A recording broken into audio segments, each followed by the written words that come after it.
Hello viewers, this is Nahoo News Weekly presenting this week's news to you. It's me, Gifty Makonnen. Please stay tuned.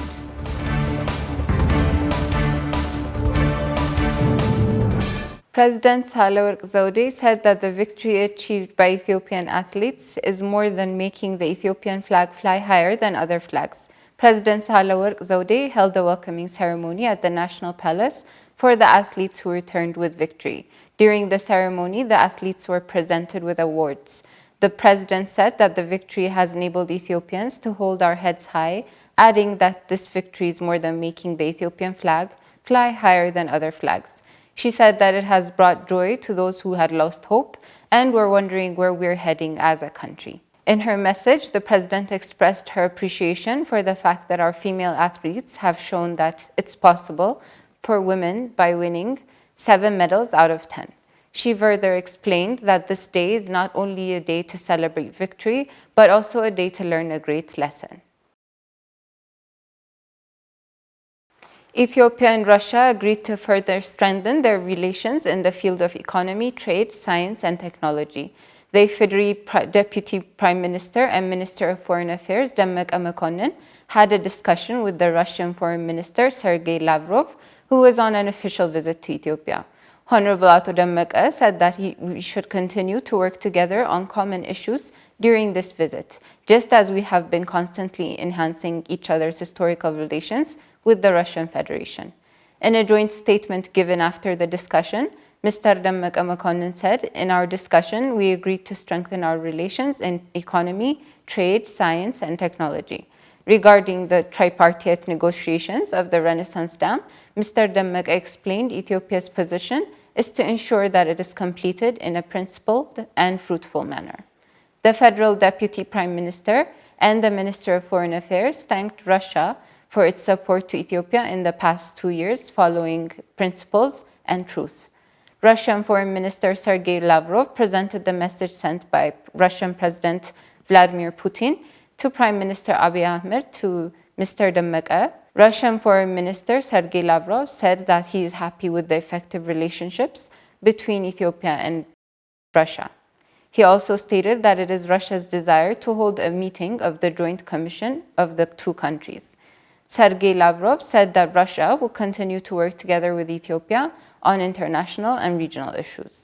The National Security Advisor to the Prime Minister, Ambassador Redwan Hussein, announced that the government is ready for peace talks at any time and place. Ambassador Redwan, together with the Minister of Justice Gedeon Timotheos, held a briefing with special envoys, ambassadors of the United States, France, Germany, Italy, and the United Kingdom, explaining the position of Ethiopian governments.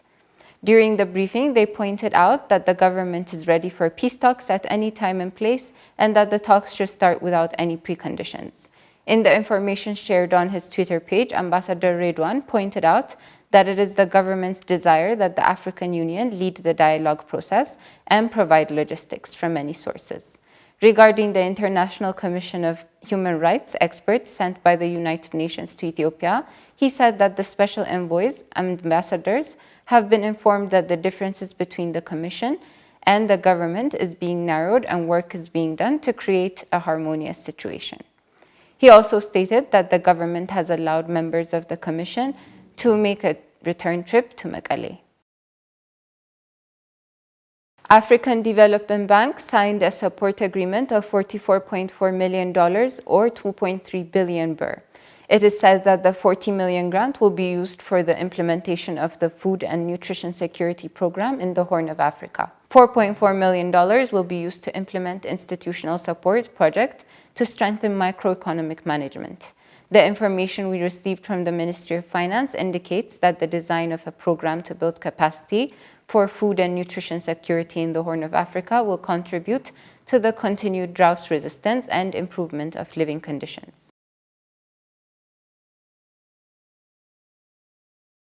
Government Communication Service announced the coordinated action against the terrorist Al-Shabaab militant group continues with a decisive victory. A few days ago, in the area called Ato, action was taken against the terrorist Al-Shabaab armed group that had entered the Afdera zone of Somalia. When most of the members of the group were destroyed, action was also taken against 25 members of the terrorist group who fled and were in hiding. The terrorists were trying to hide the heavy weapons that was dispersed by the concerted attack.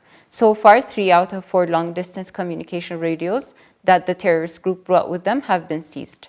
Action was taken against 85 of the militants of the terrorist group who entered through the area called Farfar, and the federal forces of the neighboring country, Somalia, took decisive action against those who fled and returned to where they came from. It is known that from more than 209 of the armed forces that crossed the border have been destroyed by the coordinated action of the state and federal security forces.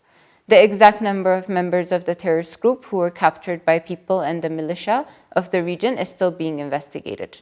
The Al-Shabaab terrorist group, which crossed the border of Ethiopia and tried to attack some areas in Somalia region, suffered a heavy loss of manpower and property during the fierce fighting of the special forces of the region and the coordinated efforts of the federal security forces. This terrorist group had dreamed of crossing El Karre district and entering Oromia region to meet with the other terrorist group Shane, but this plan has been completely foiled.